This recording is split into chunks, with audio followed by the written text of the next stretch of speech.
So, today on the Keenan Yoga podcast, we have back Prasad Rangnekar. Welcome Very good. back. Nice to see you. Perfect. Thank Yeah. you. Thank you, Adam. Thank you for having me again. Absolutely. I remember our last chat very clearly, and it was really good. So I wanted to have you back, particularly today. I mean, many things that Prasad posts on social media, and as I said to him before we started, they're very similar to my own thoughts. In fact, I wish I'd wrote them myself. So, I feel like somewhat of a kindred spirit in you. And something popped up recently on Instagram, which really piqued my interest, which was this idea of yoga and strength training. Many people are Hmm. interested in yoga and strength these days, particularly as well, the drawbacks of just stretching without doing anything else are becoming more and more evident for people, and especially as one gets older as well. And Yeah. everyone knows that you want a bit more strength and maybe less flexibility for the body structurally, Yeah. will maybe stand in good stead. So Yeah. I know that we talked last time about your upbringing and how I remember one thing that I remember last time from our conversation is how your father would tell you to kind of bless the dumbbells or say a prayer before Yeah. starting in the gym. Yeah. And that really Absolutely. stuck with me. That, why not?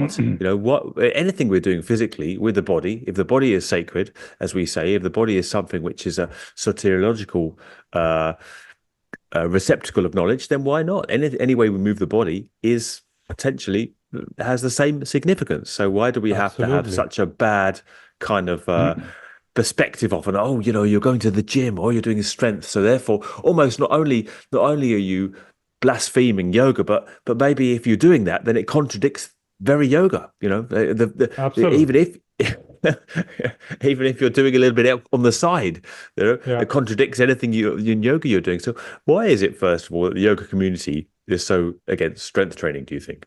There could be multiple reasons, but before we get on with it, I just want to clarify a couple of things. I'm going to Sure. speak out of my own ideas and experience, and because Mm. we are basically just treading on the course of health and well-being. Whatever I say will be general, it's not specific. So just because I say doesn't mean tomorrow you just go and get a 3-year membership to the gym. Uh, of course, we are all adults.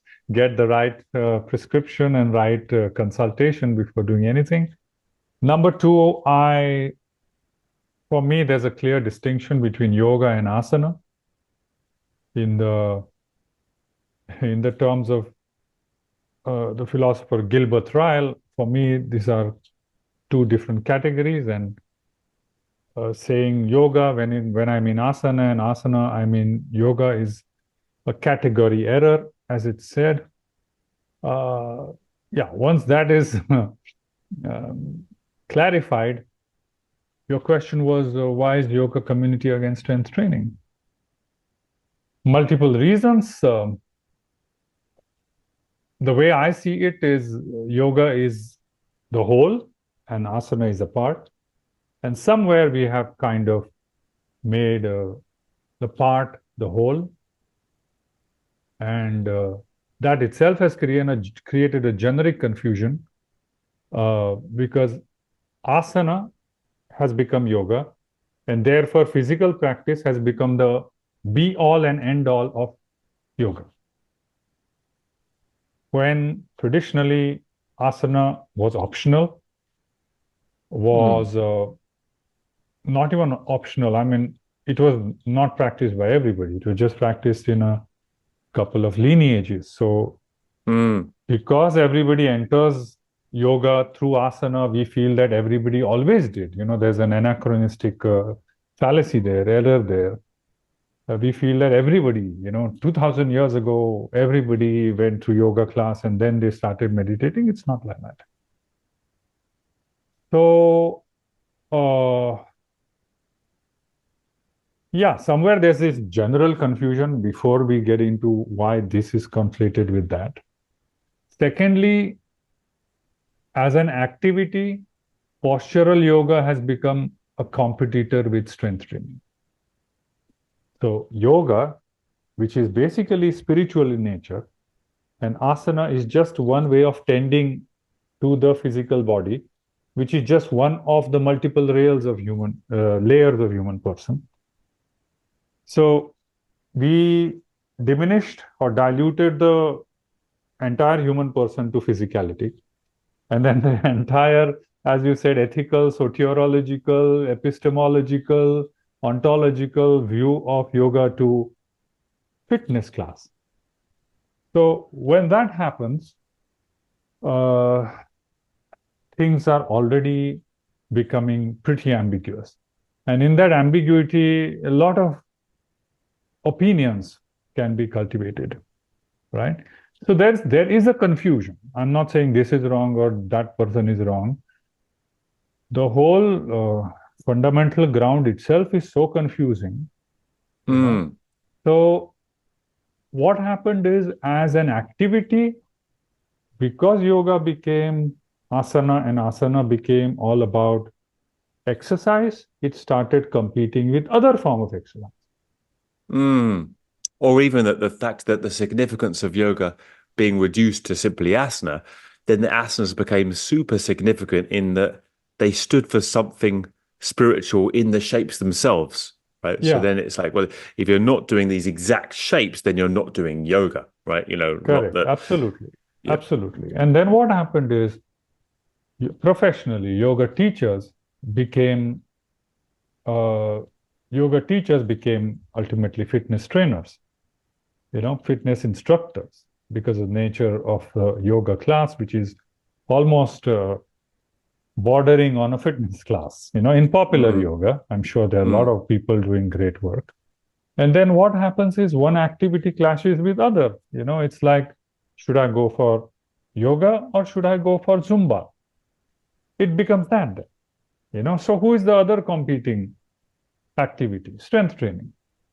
mm, So somewhere, and we should also not forget that in 1990s, when the aerobic boom went down, and I have a first-hand experience of this, and I'll tell you how. There were lots of aerobic studios that were going empty, who had aerobic studios that already had glass walls and all that. And then this active yoga revolution went westward.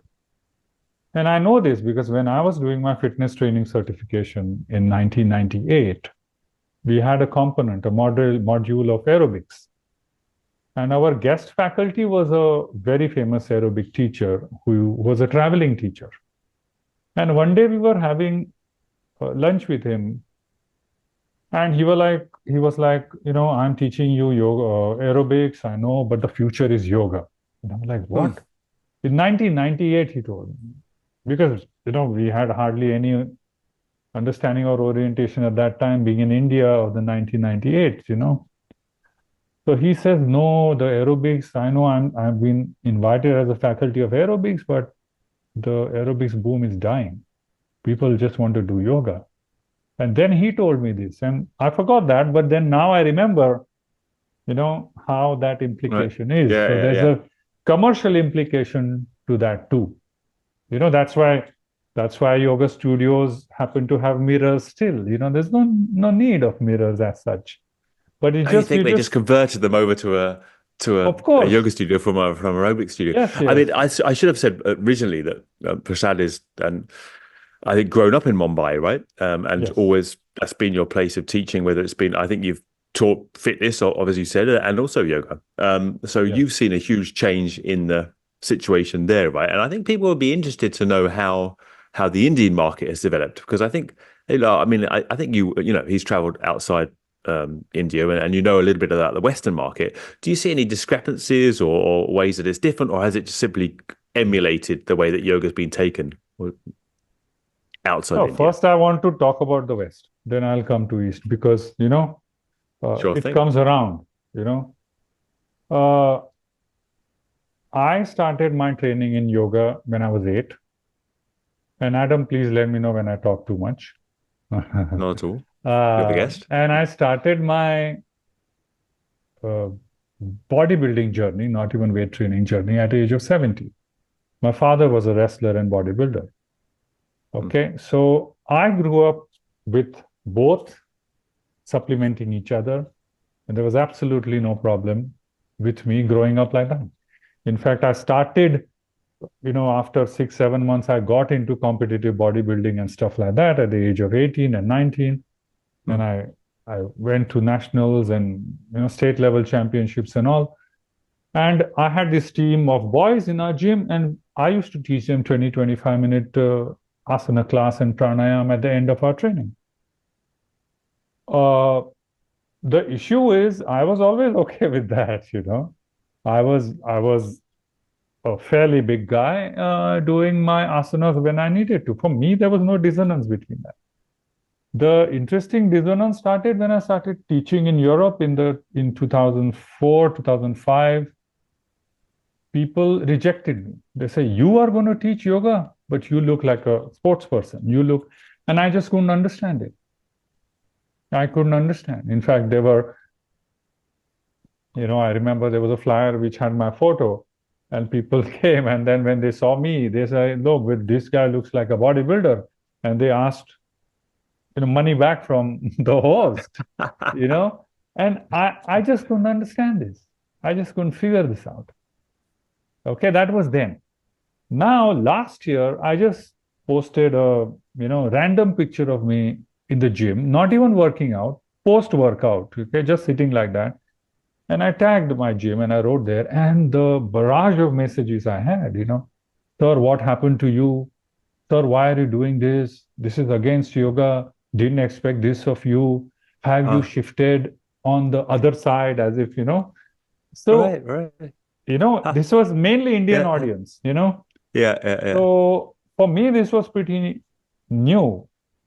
But I want to say that the founding fathers of Indian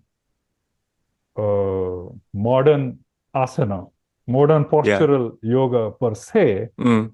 had a deep background in strength training, bodybuilding, wrestling, Yeah, yeah. If like you look at either you Yogendra. look at Krishna, yeah, yeah, Yeah, Yogendra, Yogendra ji. yeah, yeah, yeah, Yogendra ji yeah, was a yeah, yeah, wrestler. yeah, Kuvalaya yeah, Nanda was a wrestler and a strength trainer. yeah, yeah.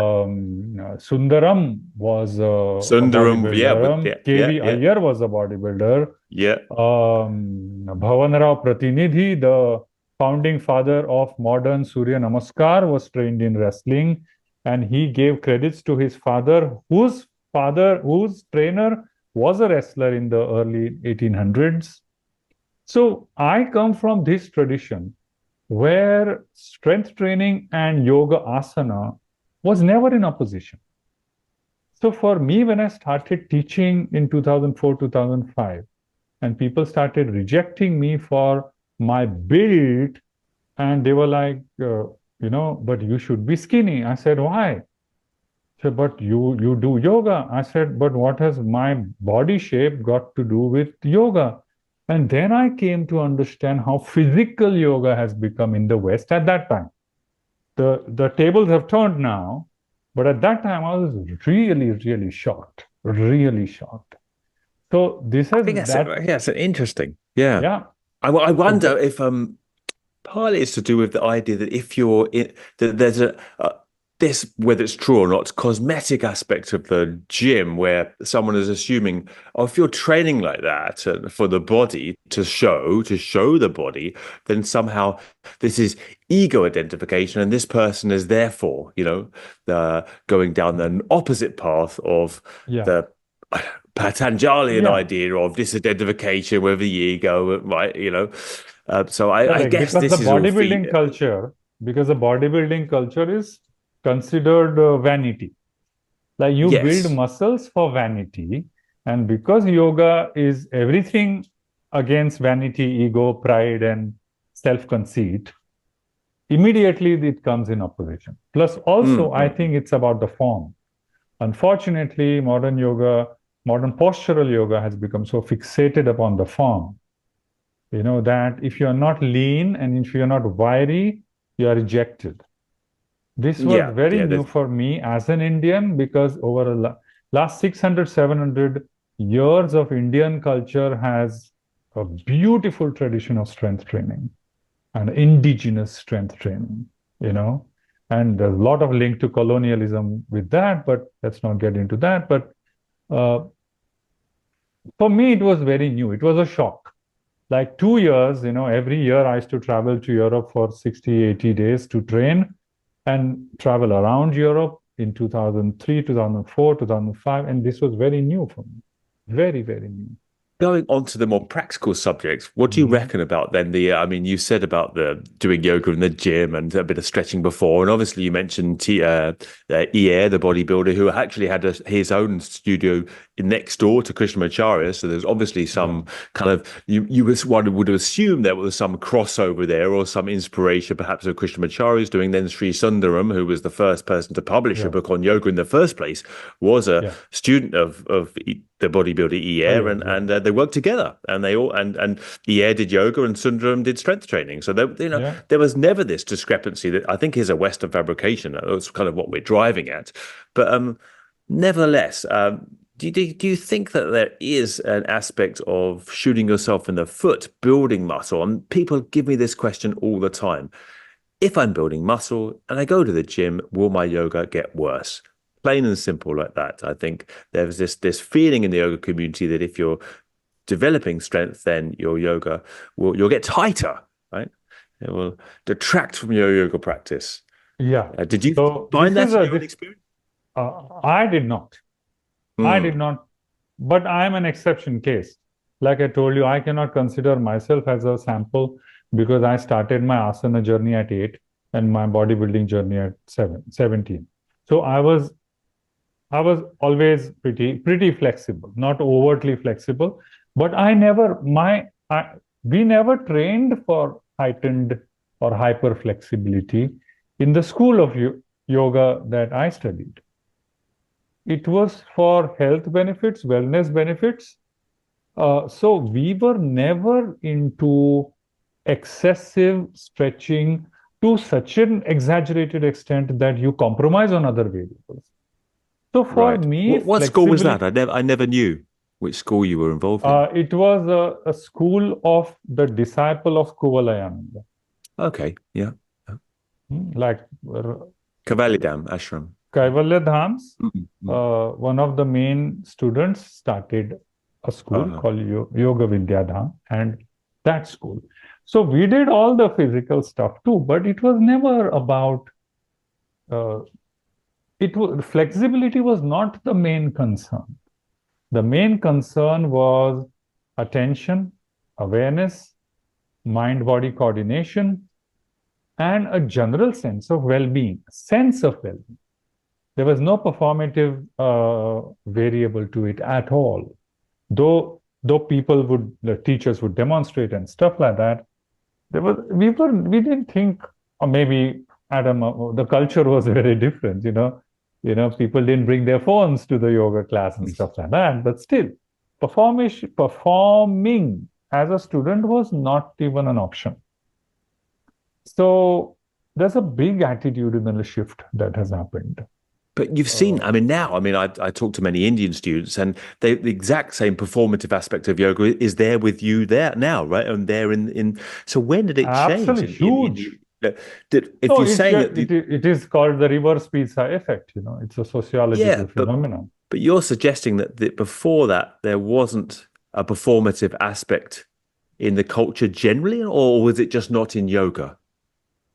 No, the performative aspect has always been there. I mean, we have Right. a scripture called Natya Shastra on the science of expression, science of theater, written 2,500 years ago. So performance was always there, but yogic practices were not supposed to be performative. Yes, there were yogis who, performed feats of physical things Yeah. for Yeah. some money and this and that. But again, there is a colonial aspect to it, because of British rule and stuff like that. So there was some performance. There were yogis who attained some siddhis and started making money out of it or started fleecing people. So, but it's not considered core. There was this exceptions who kind of, made money, kind of on the side by their talent, whatever the talent could be. If he could bury himself under the ground Yeah. for 7 days and go into samadhi and make some money, they would do that for sustenance. So I'm not completely saying that there was never performative aspect. Performative aspect was there, but it was not the mainstay of the practice. Like, like perform this posture, it will be good for. It was not about that at all. So it came sometime later in the history of yoga, and then it just came around in the last 20 years. It has increased because I'm sure because of social media, Mm. So, and then what And happens is, like I always say, you cannot demonstrate a calm mind, but you can demonstrate a flexible body. And because you can demonstrate a flexible body, the flexible body becomes an important variable of yoga because you cannot demonstrate a calm mind.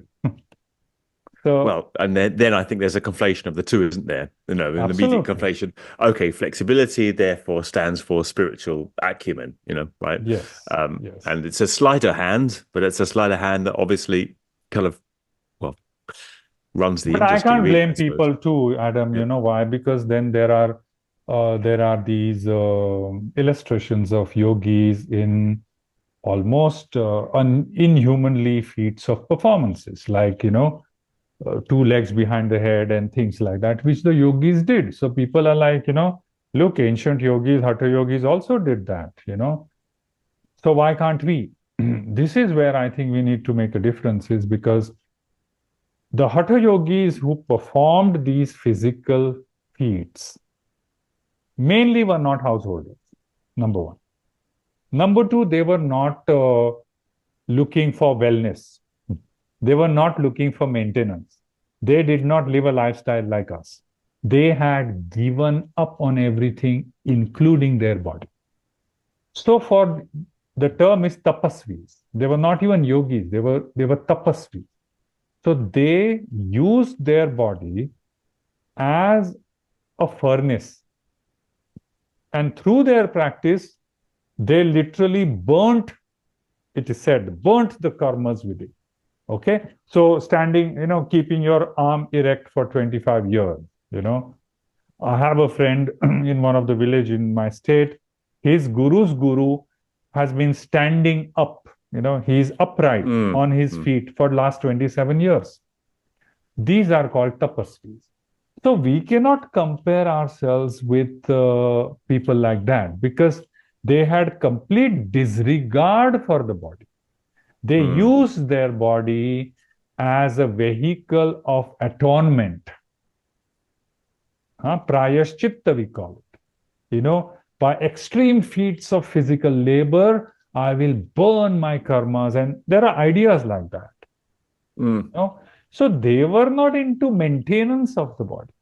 If we compare, what even ancient yogis did, extreme, kind of flexibility practices. So there's a lot of conflation and misinterpretation, misrepresentation. Things are not seen in context. For example, majority of yoga practitioners in the householder tradition never did asana. They were into japa, dhyana, pilgrimages, study, things like that. Yeah.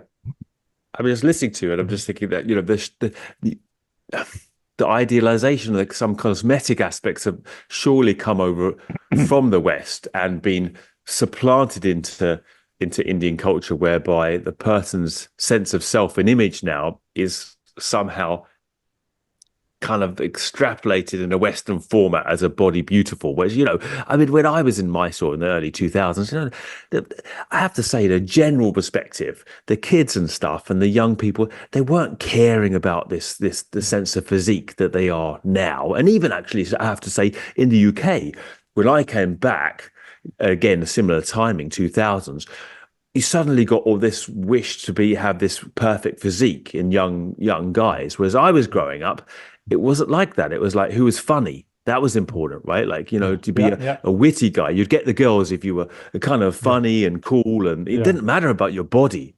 But yeah. now this obsession with the body, I assume, has crept into India as well, right? Absolutely. I'll tell you, Yeah. 20 years ago, when my mother would say, in the social situation that my son teaches yoga, people would be worried. They would think that I would become a monk and leave the family and go away. You see, now when I tell people I teach yoga, they immediately say, "Oh, you must be very flexible." See, in just 20 years, how the attitude has shifted. 20 years ago, oh, your young son is into yoga. That means he's into spirituality. That means he might just become a monk. That was the fear. Today, oh, you're into yoga. Tell me something for my lower back. This, this attitudinal shift in India, it has happened very fast. So much so that to the exclusion of the original message of yoga. Yeah, yeah. I mean, in your travels to the West and then teaching at home, do you think it's Now it's easier all the to? same. I It's all the wrote, same. I There's wrote, no. I wrote 2 years ago on Instagram that we cannot really say West anymore. You don't As think an there's Indian, I'm any way to get through to your audience in India better than you could no, to a no. There are Westerner? there are No, ways always. I will never give up hope. But we cannot. Maybe I'm not. Maybe I live in India. I've always been in India, so I don't know the Western hardcore mindset of looking at yoga as. But it's all like now, that yoga is fitness is that's a popular. That's why I call it popular yoga. mm. You know? So Yeah, yeah. Um, okay, but let's actually look at the strength training aspect of things now, which is what so, we originally got into yeah, yeah. about. And I've done it since I was about 40, going to the gym. Before that, I never did anything other than yoga. And I thought to myself that would contradict my yoga practice if I did. I had that feeling of idealization about the postures themselves, as if there was something magic about performing certain postures themselves, and that to do anything else would be, yeah, somehow sacrilege. So I come from that perspective. But having gone to the gym, I feel a lot better. I feel a lot stronger, feel healthier, and so I do promote that as well. And I know you've done the many years the same thing. Any ideas about how to incorporate that into yoga asana, or is there just a purely experimental sense to it all? No, but my question is why to put this into this? You know, uh, for example, if I would not be sitting and talking to you, Adam, if I was once in a while putting my pictures or reels of me running for 10K. If I was a marathoner, if I was a swimmer, I would not be sitting here and having this conversation. So, why is it that I'm sitting here and having a conversation on strength training in comparison to yoga? Nobody has ever called me for a podcast, yoga and marathon running and this and that. So, my question is, why is it that only yoga is, kind of in opposition to strength training, when other activities are also physical culture, you know? Maybe I'm doing karate, maybe I'm doing Zumba, but number one, you know, Oh, I think people are against running as well. I mean, I was told in is it? Mysore by my teacher in Mysore, we weren't even meant to ride a bike, because it would stiffen you up. I mean, we were told not to, Yeah, yeah. don't do But anything this is else. this Don't, is the extreme flexibility. We have surrendered to the gods or devils of flexibility to such an extent that we have lost our rationality. I mean, I don't see the reason why. I mean, why can't I just go to the gym? And why can't I just do my asana practice, which I do? I mean, each of those has their own domain of benefits. I just look for that. I eat food and I drink water. Why? It's really like that. Just yesterday in my workshop, there was this question, should I do asanas with dumbbell? I said, why? Tomorrow yeah, somebody will say, do while coming up from your deadlift, chant Om. you Why? could. Why? No, You could, but yeah, but but why? Why conflate everything? Just go to the gym, do your deadlift, and sit in meditative posture and chant Om. Why Or is the the other way need around, why the other way, sorry to interrupt you, Prasad, but why well, the other way around, why do we need to separate them? Well, couldn't them, is there a difference? Does there need to be a difference between moving the body in yoga and moving the body in the gym? Can they not not at both all? attain? Yeah. Not at all. And I'm coming to that. But why the fascination of trying to mix up modalities and neither doing justice to any of them? Okay. If you want to make your weight training yogic, there is a way to do it. Look at it as sadhana. Show up, go to your workout 4 times a week, live a proper lifestyle, dinacharya, sleep for 8 hours for muscle recovery, eat your proteins, eat your vitamins. Why can't we look at a weight training lifestyle as sadhana? What's wrong with that?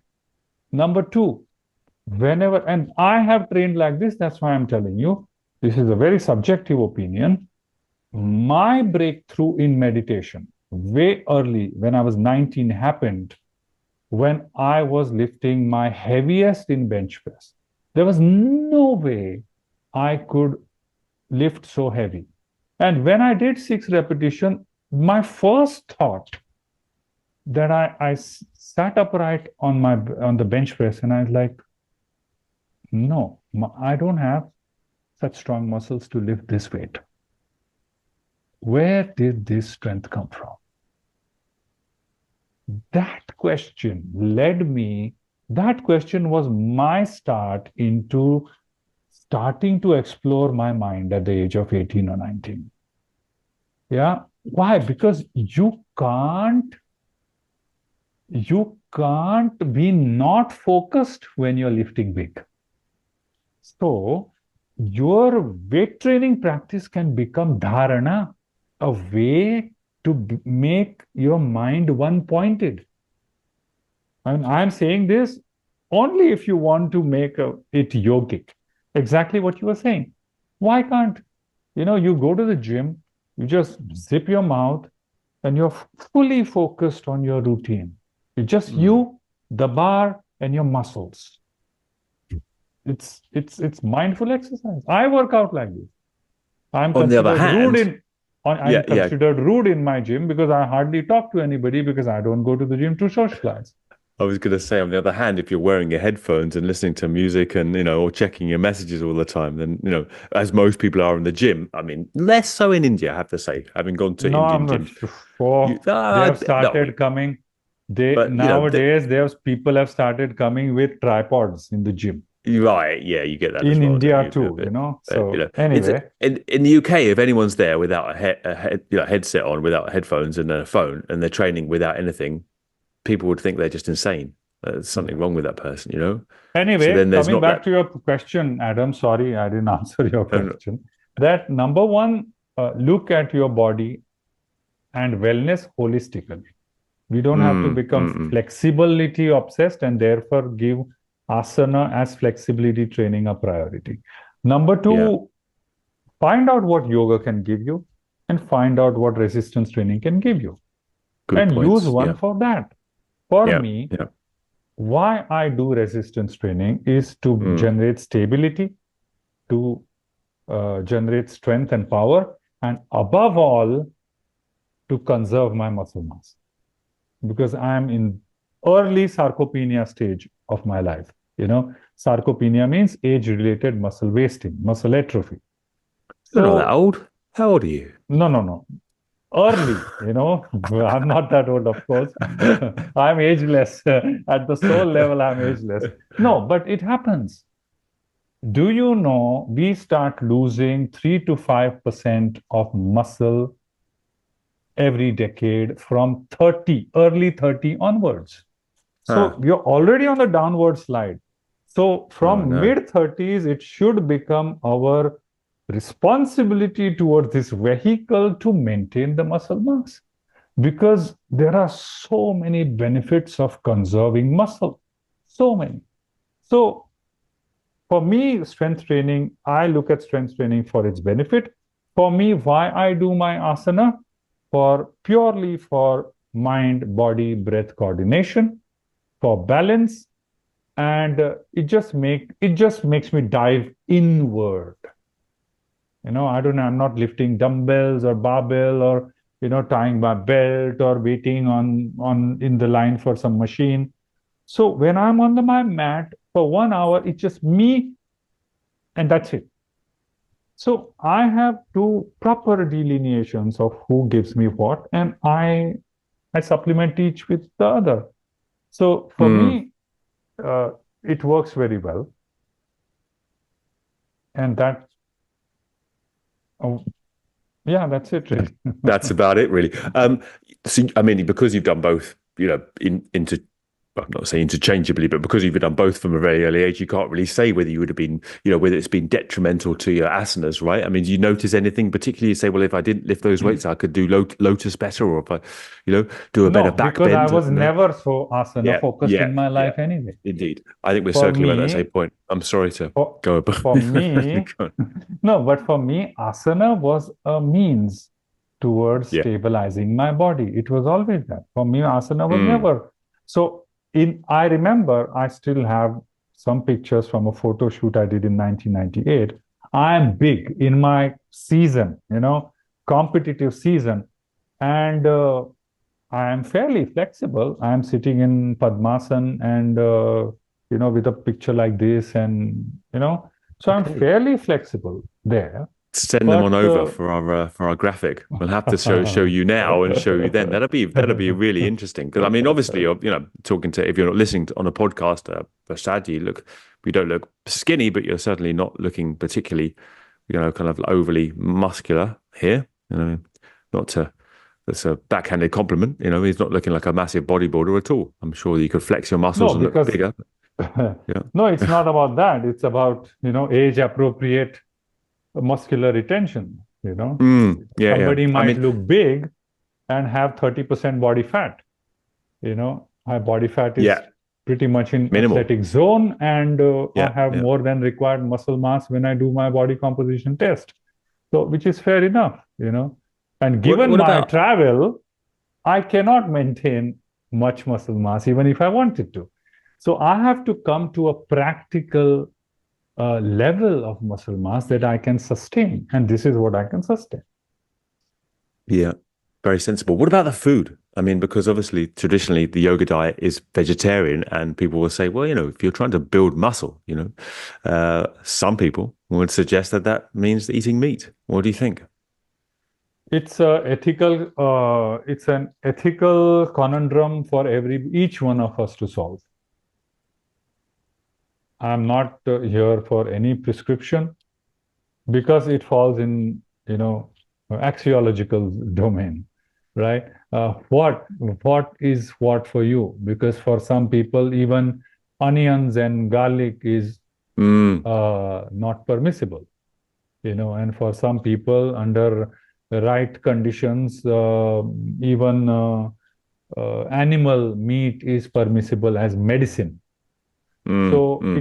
it is a conundrum for each one to solve. But you've seen bodybuilders, I'm sure, in India eating pure veg diets, right? And able Absolutely. to do it. Yeah, yeah. Yeah. So it is. I I I think it I shows feel it's it is possible. it is possible. It is possible Mm, to mm. gain muscle, to Yeah, retain muscle yeah. uh, on a purely vegetarian diet, but you'll have to really, really manage the calories and your how you schedule your meals. Right, right. That sounds quite scientific. I'm sure you're a lot more understanding of the science behind it than I am about going to the gym. And you mentioned different perspectives on muscles in a recent course you did that came up online. And you said Ayurvedic, yogic, or biomedical. I didn't really understand that point quite. Could you elaborate on that a little bit? Yeah, it's I was just talking about the importance of muscle, Right. how muscle is important. Number one, again, muscles are so strongly correlated with vanity that whenever somebody, when I was a personal fitness trainer, people would come to me and say, I just want toning, I don't want muscles, statements like that. And I had to tell them, sorry, I'm no one to give you muscles. You already have muscles because human body is 40%, muscle. And Hmm. if our body is around average 40% muscle, of course, it differs between males and females, but on an average, if something constitutes 40% of your body weight, it better deserve attention. Plus, it is 50 between 50 to 75% of entire protein of your body. And protein, if our body is like a house, protein is brick. They are bricks. So you better take care of it. It's not just some vanity organ that universe or God or consciousness has provided you to flex and gain some likes. There is Hmm. a component to it.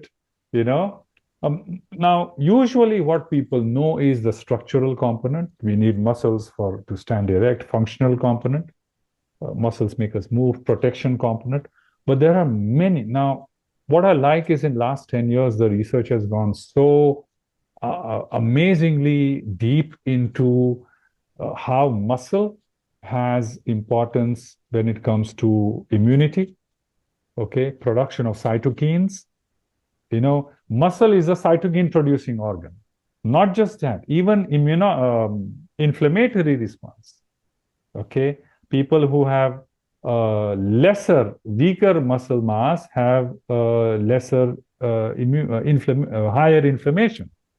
Hmm. Muscles produce something called as myokines. They are also protein molecules, which help in inflammatory response.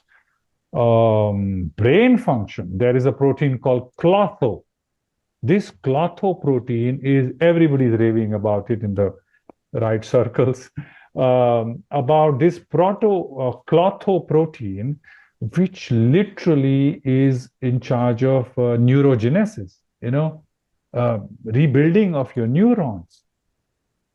So there is so much. Of course, there is this new talk about muscle organ axis or muscle organ crosstalk. If you Google this, muscle organ crosstalk, huge. How the chemical messengers produced from the muscle communicate with the organs, liver, kidney, this and that, and they create an ecosystem which conserves the body.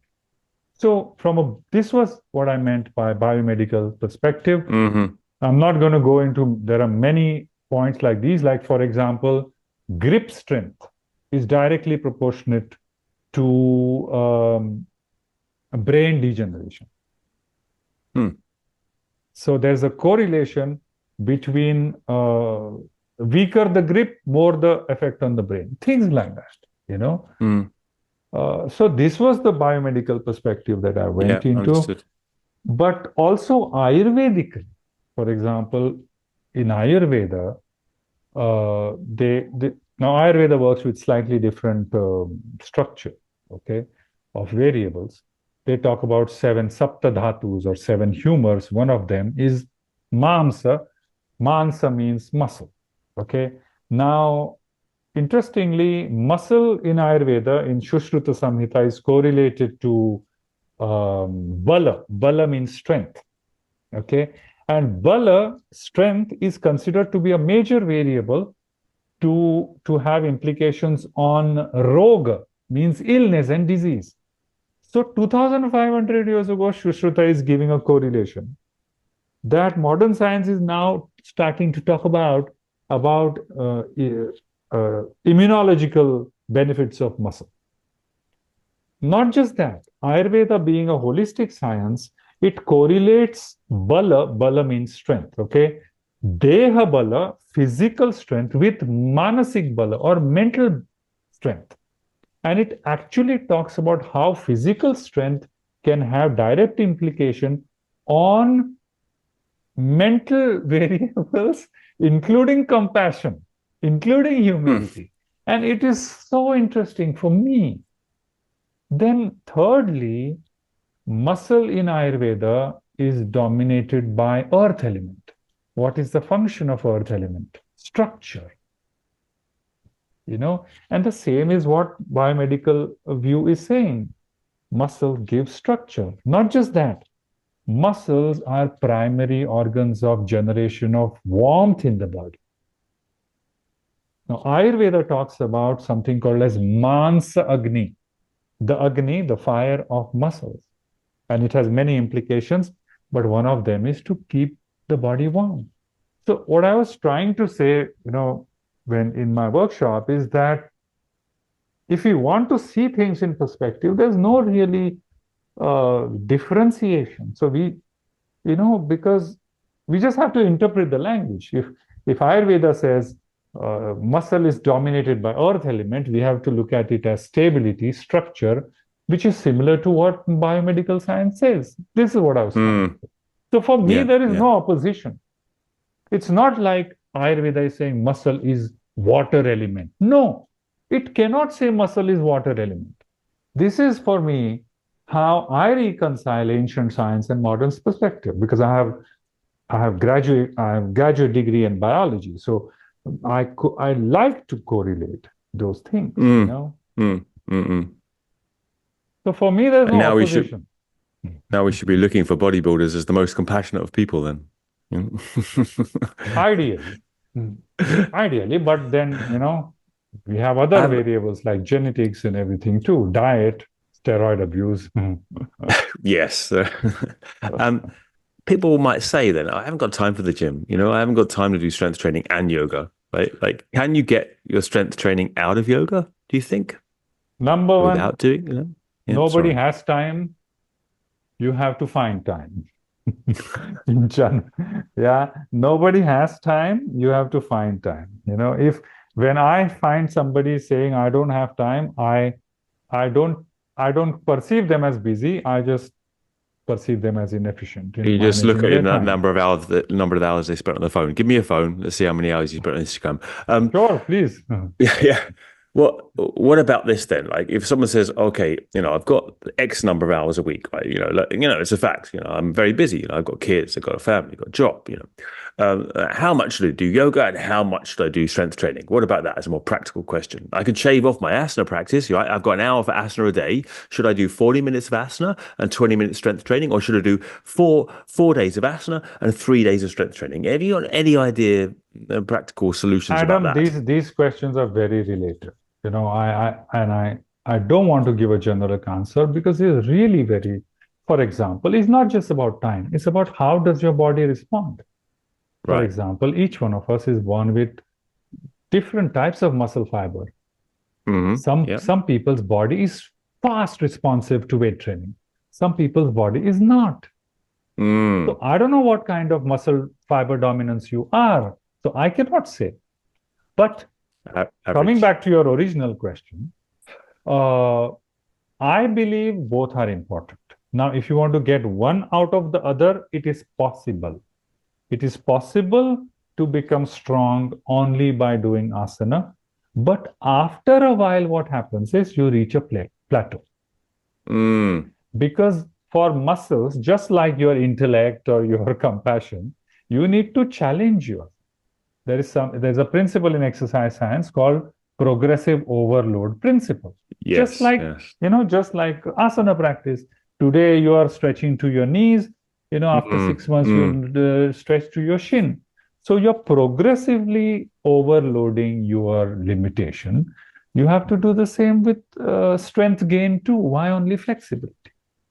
So my view here is find out what is practical for you. Do you really need for your have a pragmatic approach? Do you really need to get your head from between your knees behind your body plane to optimize your day-to-day sustenance? Or it's okay that your hands touch the floor or hold your ankles, and then you focus on conserving muscle, building strength. It really depends on which variable of fitness you prioritize. I look at holistic development of fitness variables. That's how I was trained. So Mm. it really Mm. depends. Now, if somebody, and also just stretching away to glory without building strength is not going to help on a long term. Even traditionally, that's not how it works. From asana point of view, yes. You know, What is all what excellent is thoughts. what Yeah. is the definition of asana? Why did yogis did asana? In Hatha Pradipika, it is said for dridata. Drida means firmness. Gheran Samhita chapter 1 verse number 9 says asanena bhave dridam, firmness. Okay. Sthairiam, angalaghavam. Hatha Yoga Pradipika says sthairiam means sthirata, stability. So we have two Hatha Yoga scriptures here, which say asana is done for stability and firmness. Nobody's talking about flexibility. Mm. Stability as a variable comes from a mixture of variables. One of them is flexibility. But what are the others? Strength, neuromuscular Mm. coordination, proprioception, joint stability. So when you look at stability, it's not strength. Stability is a beautiful harmony between strength and flexibility and neuromuscular coordination. So why should we exaggerate on one variable of flexibility? This is my point. And Mm. that's why I'm giving you scriptural citations that nobody's talking about excessive flexibility at Yeah. the Hatha Yoga level. It's a pretty good point. I mean, because surely there is a corroboration between physical stability to degrees. Obviously, if you're completely muscle bound and you cannot move, that's another thing. But some Correct. sense of firmness in the body you would expect to be passed on to a firmness in the mind. Certainly, I've experienced that with Absolutely. people in very Absolutely. kind of populist terms will say, I'm very vata. You hear that all the time in the yoga. I'm so vata. And I would have said the same thing. But there's some, I mean, although it's, a very generalized way of talking about Ayurveda, obviously, there is some truth in it. You're stretching, you're getting so, I mean, me personally, my own journey, getting so flexible, lacking the strength, feeling very ungrounded because of Absolutely. all this leg behind head and back bends and catching this and that. You don't feel very stable in the mind whatsoever, to be honest. That's my own experience of Absolutely. advanced I asana totally conform flexibility. to it. Yeah, Totally. yeah. So there Training for is, me should be pragmatic and should be age appropriate and your mm, capability appropriate. yeah, yeah. I mean, we don't stretch like we used to in our 20s. So we should just factor that in. The last question I want to ask you is that you Okay. have mentioned on your social media talk about particularly andropause came up recently. Talk about male menopause. I'm sure you can say things about that from your professional standpoint about female menopause. Obviously, our listenership is probably the majority. I would say is probably identifying as a woman, and less men. Would you want to say? I mean, you mentioned now that things change as one gets older. I think we're in slightly denial of that fact, at least in the West. We kind of feel that For what I andropause. no, of both. No, of both, to be honest. In Yeah, certain yeah, no, respects, there's a that lot of that we just carry on the same. There's no reason why our bodies. I often get this. Why can't I do Kapatasana or leg behind head? And I kind of think, well, I can't do that stuff at 45 that I could do 25. But you often get people, 50s and 60s saying it to me, and I have to say, well, like our bodies aren't the same, So I think there should be more talk about the fact that, we all go through these changes and also, that men also go through these changes as well. absolutely. This is why I said age appropriate, age appropriate and situation appropriate, you know. This is why, it's very important to have a teacher and work under a teacher and work sensibly. For example, when it comes to strength gain, it is proved that even people in their 90s can gain strength if they train properly. So I think somewhere the same will be applicable to somebody who is extremely stiff or, in their body. If they train appropriately, taking precautions, they will gain their flexibility or coordination. So both is possible, but we need to just come out of this, image that my asana should be like this, and therefore I will replicate it now. And We forever, have to give it yeah, time and yeah, forever. Absolutely mm-mm, right. Absolutely. yeah. Because it's not just a muscle strand that you are stretching, it has implications on absolutely all other systems of the body, including your hormones, including the whole brain, the homunculus, the whole brain is mapped.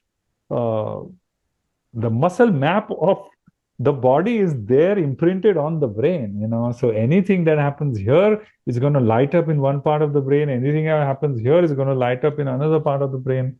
So we're literally walking, talking uh, vessel which is kind of imprinted on the brain. So whatever you Mm. do, and plus, as we know, it's not just a muscle that you're stretching, there's a whole nerve currents moving through the muscles which are continuously relaying information back to the brain. So unnecessarily, if you go overboard, is going brain is going to think of it as a shock, as a trauma.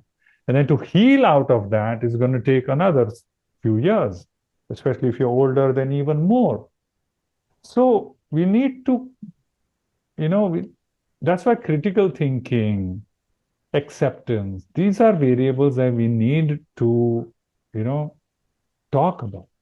It's Yeah, okay. yeah. It's okay if you cannot do this posture. Do what you are capable of, you know. And also that, especially I think it's for women that there comes a period where things are a lot harder as they go through perimenopause, as I understand it. And then actually things change and the Absolutely. ability can come back again. I don't know whether it's the same for Yes. men, that there's a period of kind of slight difficulty, but I think that there still isn't enough being done on that because obviously this kind of asana practice is a very young thing, so Yeah. as women reach this kind of age, and men as well, and try and do the same thing as they did and wonder why they can't, we still haven't got enough around this. And I think people are really causing themselves a lot of damage as they get older because they assume, well, I should be able to go on and do exactly the same forever. Yep. But as I Absolutely. understood, have you heard of that thing that the collagen changes? So you've got type 1 collagen when you're young, and then as later you get more type 3 Yes. collagen or something like Yes. that. Yeah, yeah, Yes. Yes. yeah, But yeah. this is where I feel that, uh, I was just telling the students yesterday in the workshop that attention to the body should not become attachment to the body. This is a very, very important point that somewhere we are missing in postural yoga. That ancient yogis looked at body as a vehicle for a further journey. The vehicle did not become the end. It was just a body. It's just the Annamaya kosha that you're working with. There are other layers. So body is a vehicle to transcend the body. Now what has happened? Body has become a spiritual reality. So there's nothing to transcend. So we're just going round and round. Uh, and then so much importance is given to that physicality that people don't want to even explore any other dimensions of human personality, which is just selling yourself short, I think.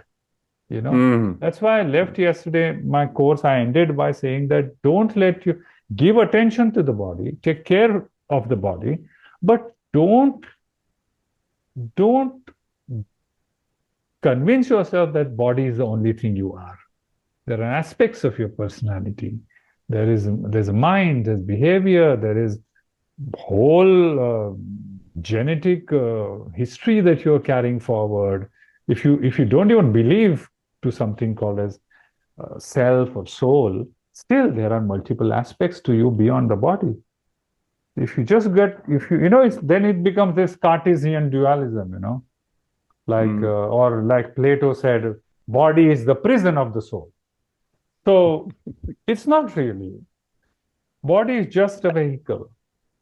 I think it's a fine line, isn't it? And as you mentioned earlier, with the Tapassian holding the hands up for the lifetime or sitting up, standing for the lifetime, we have these, there's elements of puritanical treatment of the body, and as much as in your Indian culture as there isn't in the West, right? And the body is Yeah, wrong; it's to be denied, and I think it is. In the yeah, modern context at least of what are we doing? We're not in a cave meditating, basically locked ourselves up in a cave and turned ourselves for life and hoping to transcend the body. Yeah, we want to live in life, but we're also yeah, trying to do absolutely. something else as well at the same time. In which case we have to take a slightly mitigated or slightly qualified look at what we're doing with the body, whilst not being Absolutely. utterly obsessed by it. Well, look, Absolutely. anything else you want to add before we wrap up? Because I don't want to just That's it. finish on what I've said. No, I would, no, I would just end with the same thing. Number one, uh, have a critical faculty, reflect. Don't just, uh, uh, don't just follow some ideas blindly, including what I've said. Do your research. That's why Absolutely. I started with a rider that this is my personal opinion. This is not a generic prescriptive talk that I'm giving. So, because I really believe every individual is different, nobody can give a generic solution to anybody. So, do your research, have your critical faculties up, reflect, be practical, be pragmatic, and lastly, give attention to the body without getting attached to the body. It's just a Mm. vehicle. There's a there are tremendous, amazing domains of our human personality that we need to gradually tap into and feel so integrated, like an integrated whole. Then we will not feel weak and disempowered or things like that. Mm. That for me is the true message of yoga. To make us, this is coming out of the Maya. Maya, literally, the term Maya means something that can be measured. That means living in limitation, because limitation can always be measured. So Mm. I when didn't know you, that definition. yeah, so Excellent. Mm. Mm. living in limitation, it could be physical, could be Mm. behavioral, mental, attitudinal, ideological. All this is the scope of the tradition. Krishna will, in Bhagavad Gita, Krishna will never say your body is your enemy. In fact, Krishna says in chapter number 7, Bhumi Rapola no Vayu Kham Mano Buddhi Revacha. I am the five elements. I am your mind. Krishna says in chapter number 7 of Bhagavad Gita. So if Krishna says, I am the five elements with which your body is made, I Mm. am the mind with which you work in the world, how can it be an enemy? Yeah. Or in chapter 18, don't abuse me, otherwise don't abuse your body, otherwise you're abusing me and your body. Yeah, yeah, yeah. Exactly. Yeah, So yeah. we just, like Patanjali says, this is Prakriti. Use it to release yourself. Bhoga apavarga. That's it. What a fantastic chat. Thanks so much. That's Thank you been so much, great. Adam. All Thank you. right. Thank you. All the Well, best. yeah, it's been lovely to chat again. We'll put the notes to Prasad's stuff, mainly Instagram, I think you work from, Yeah. on the show notes. Yeah. Yeah. And yeah, we'll see you in another couple of years. It's been a wonderful chat. And Absolutely. definitely check out his Instagram. As I said, fantastic stuff. So really inspirational. So go there and look at what he's doing. All right. Thanks again. Thank you so much. Bye. Cheers. गणपतये नमो नमः श्री सिद्धि विनायक नमो नमः